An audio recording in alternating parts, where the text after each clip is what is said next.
10 tahun untuk paham hadis. Bagaimana dengan orang yang baru ngaji lalu suka bid'ah-bid'ahkan orang lain? Nah, ini kita husnuzon, Pak. Saya juga begitu dulu ya. Jadi kalau antum benci ke mereka, antum benci ke saya. Saya dulu begitu. Gimana cara nyikapinnya? Orang baru dapat mainan akal itu macam-macam. Kalau orang baru hijrah, mainan dia adalah kata sunnah dan kata bid'ah. Orang kalau lagi dapat mainan, suka nunjukin nggak? Suka nunjukin, Pak. Tapi kalau udah sekian lama dapat mainannya, bosan nggak? Nanti teman-teman kita yang suka membid'ah-bid'ahkan itu akan bosan. Tadi siang kita sudah sebutkan, setiap orang membid'ahkan sesuatu, dia mesti mengeraskan kolbunya. Maka setiap antum membid'ahkan sesuatu, menyalahkan sesuatu, kolbunya tambah keras, tambah keras, tambah keras, tambah keras, tambah keras, meskipun itu benar. Saya butuh istighfar 100 kali untuk melembutkan hati saya selesai membid'ahkan sesuatu yang memang membid'ah. Kenapa? Ada orang yang saya singgung, ada kesombongan intelektual di situ, merasa mufti, merasa sudah benar, merasa benar.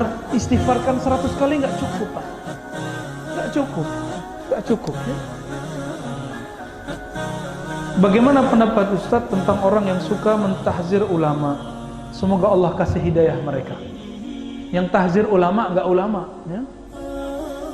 Ulama kok ditahzir. Yang benar itu mengkritik boleh, mentahzir. Apa arti mentahzir? Mewaspadai ulama ini sesat, itu enggak boleh.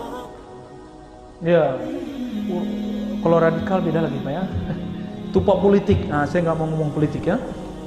Bagaimana cara atasi ribut rutin setiap tahun tentang Maulid? Enggak bisa diatasi karena emang sudah proyek pemikiran.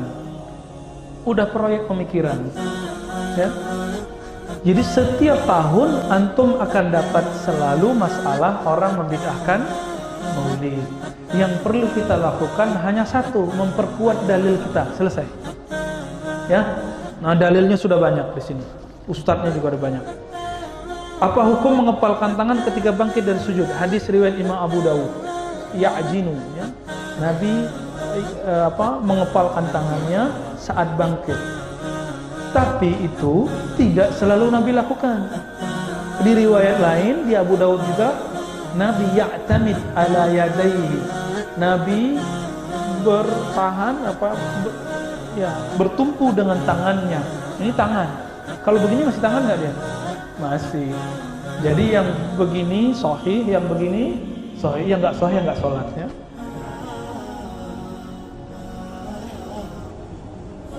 Kupas tentang dalil zikir dan doa bersama ba'da salat fardu. Kalau zikir, jangankan kita, Syekh bin Bas pun bilang setelah salat fardu dianjurkan, disunnahkan berzikir mau sendiri ataupun jamaah, mau sir ataupun jahar. Dalilnya lebih dari 50 dalil. Umum dalilnya, ada yang umum, ada yang khas ya. Yang khusus cuma beberapa. Lalu di mana perdebatannya? Ada satu hadis riwayat Imam Tirmizi, seingat kami, Nabi ditanya, "Ayu doa afdal?" Doa mana yang afdal? Tentang doa berjamaah habis salat ya. Nabi menjawab, akhir malam, dan yang kedua fi duburi al-maktubah, setelah salat wajib. Tapi tidak disebutkan di situ sendiri atau berjamaah. Syekh Ibnu Taimiyah punya murid namanya Syekh Ibnu Qayyim atau Imam Ibnu Qayyim rahimahumullah. Beliau punya kitab Hadiyur Rasul ya, di Zadul Ma'ad itu ada bab Hadiyur Nabi, mengatakan berjamaah ba'da salat itu bid'ah. Itu pendapat Imam Ibnu Usud ternyata beliau murid Imam Ibnu Taimiyah. Bermazhab Hanbali. Ya, bermazhab. Ternyata Imam Ahmad bin Hanbal beda dengan gurunya Imam Syafi'i. Imam Syafi'i lebih salaf dari Imam Ahmad. Apa kata Imam Syafi'i? Boleh untuk ta'lim. Karena jamaah tidak hafal doa, maka kita pimpin doa. Itu versi Imam Syafi'i. Saya nggak pakai dalil itu. Saya pakai dalil Imam Hakim. Baru dengar kan? Ada nama kitab Mustadrak ala Sahihain. Kitab sahih juga.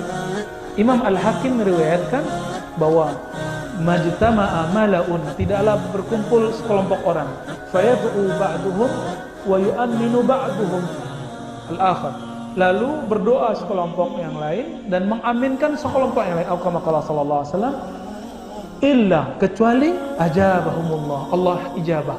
Ini dalil mutlak boleh kapanpun doa berjamaah. Maka alhamdulillah saya melihat di masjid-masjid tradisional dan teman-teman ahbab tabligh, mereka setiap kali mau dakwah doa depan masjid, dan itu doanya melingkar, tangannya diangkat. Begitu juga orang-orang yang suka zikir di mana-mana ya, ahli-ahli zikir, ahli-ahli sufi, mereka suka banyak doa. Kalau antum nggak mau, udah pergi aja.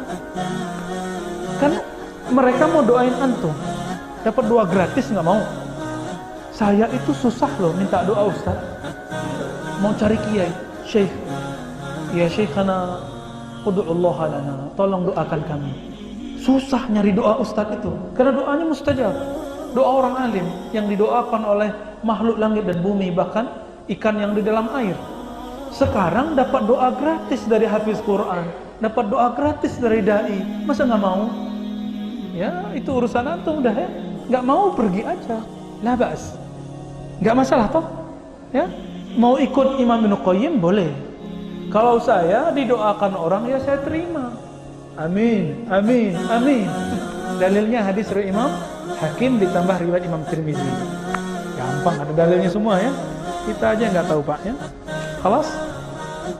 Ya, Masya Allah.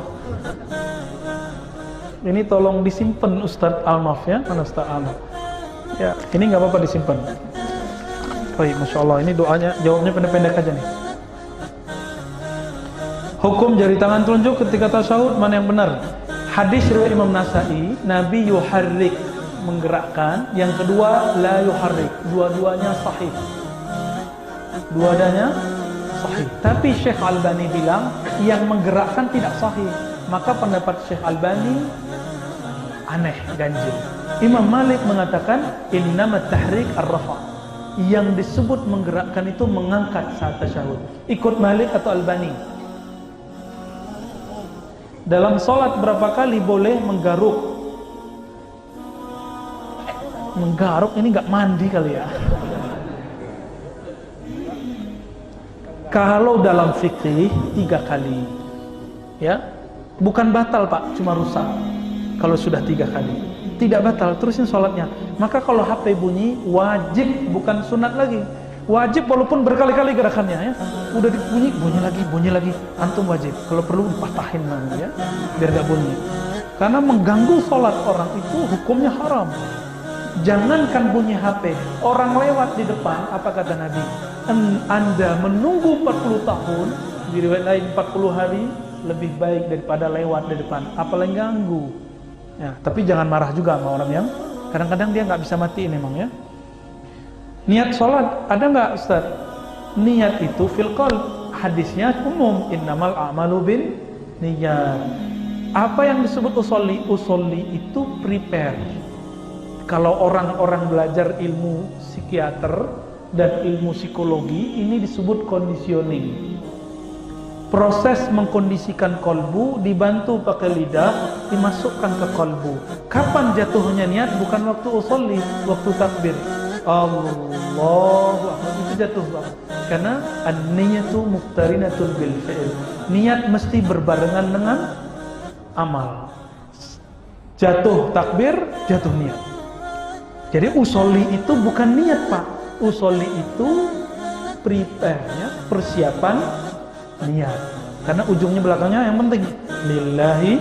Jadi antum yang nggak hafal niat bahasa Arab, aku sholat karena Allah, selesai dalam hati, langsung takbir. Nggak usah sebut-sebut usolian ya. Ntar 10 kali usolian. Orang udah boleh-boleh ini masih usoli. Hukum tahlil di kubur, hukum dalil di kubur, dalilnya umum. Laqinu mautakum la ilaha illallah. Talqinkan, bacakan la ilallah untuk orang yang mati. Hadis Sahih Muslim. Ini hadis bisa dijelaskan tapi kita pendek aja ya. Hukum musik. Tidak ada dalil sahih, ingat, tidak ada dalil sahih yang disepakati pemahamannya tentang keharaman musik. Yang ada cuma hadis riwayat Imam Bukhari, Nabi SAW bersabda, akan datang satu zaman aqwamun yastahilluna al-khamra ya. sekelompok orang, beberapa kelompok orang menghalalkan khamar, apalagi bidua nita, lalu kemudian sutra, dan terakhirnya kalimatnya wal ma'azif. Wal ma'azif, ma'azif itu alat musik, dan ma'azif itu terjemahan guru dari guru kami, Syekh bin Baz. Syekh bin Baz mengharamkan musik, kami 3 tahun Pak mengharamkan musik karena ikut Syekh bin Baz. Karena terjemahan waw itu dan. Ternyata tidak semua waw artinya dan. Ada waw berarti bersamaan dengan. Itu yang dipakai oleh Maulana Syekh Ali Juma dan Ahmad Thayyib dan Syekh Tantawi dan marah Syekh Al-Azhar dari dulu. Maka Syekh Azhar tidak ada satupun yang mengharamkan musik. Ini gurunya beliau, ini saksinya beliau ya. Ustadz Al-Noh, tanya ke beliau, Syekh Ali Juma tidak mengharamkan, Syekh Ahmad Thayyib tidak mengharamkannya. Terlepas dari kecenderungan politik mereka ya. Jadi yang mengartikan waw itu dan mengharamkan musik, yang mengartikan bersamaan dengan tidak. Kenapa? Ada dalil lain di Sahih Bukhari, Abu Bakar masuk ke dalam rumah bersama Nabi karena Nabi menantunya Abu Bakar. Ada 2 perempuan bernyanyi dan berdendang, ya, main alat gendang. Lalu apa kata Abu Bakar? Apakah seruling Daud di rumah, seruling setan di rumah Nabi? Apa kata Nabi? Da'uhuma. Biarkan wahai Abu Bakar, ini hari raya mereka. Saya mau tanya, Nabi membolehkan nyanyian nyanyian dan musik pada hari raya. Bolehkah khamar di hari raya? Ya. Bolehkah nonton konser yang auratnya dibuka di hari raya? Bolehkah pakai sutra di hari raya? Enggak. Berarti haramnya musik bukan haram zatnya, beda dengan khamar, beda dengan sutra. Itu haram itu zatnya, memakainya, meminumnya, ya. Sedangkan musik haram di waktu-waktu tertentu karena bisa melupakan kepada Allah. Kalau antum suka musik melupakan Quran, haram. Gampang? Jika dibagi porsi-porsinya, nah dia tidak haram. Oke?